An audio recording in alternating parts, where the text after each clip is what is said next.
like what is the evolution of the customer? How's this happen?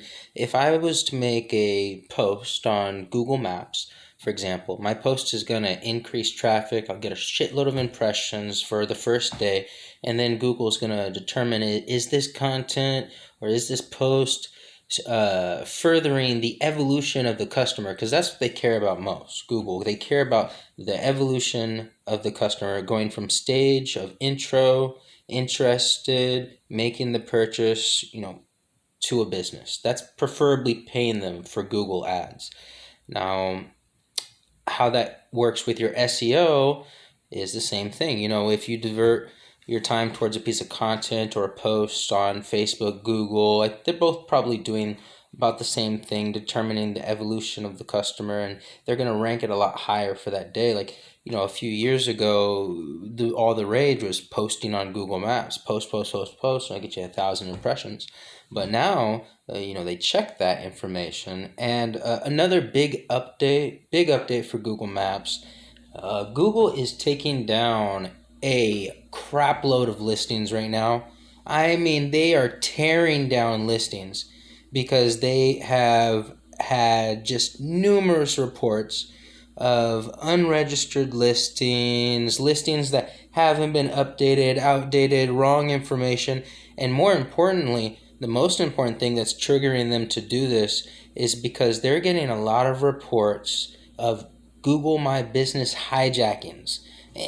People seeing that you could submit to the listing, the owner hasn't submitted, so now it's unverified. Because if you don't verify your business listing, you don't just verify it once. Sometimes you have to verify it 12 or 6 times a year, depending on Google Maps and how many times they request it.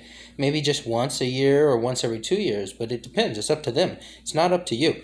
The point I'm trying to get at, if you don't verify the listing, and then Google Maps delist delist you, it takes you off the listing, so to speak.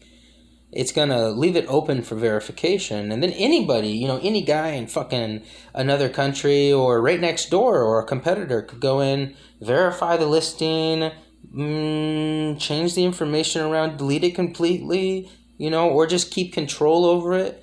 And there's some guys out there that are very good. They know how to take control of a listing because it's in the owner's hands, it's in the marketing team's hands to keep it alive and updated. It's not, out of the realm of possible that if you haven't looked at your listing in the last 6 months, it might be unverified right now as we speak. So I want everyone, just go online. If you own a business, check your listing, double check it. They could delist it just to have you check it. It might say update needed, or you'll see some update information in the top right-hand corner of your Google My Business listing.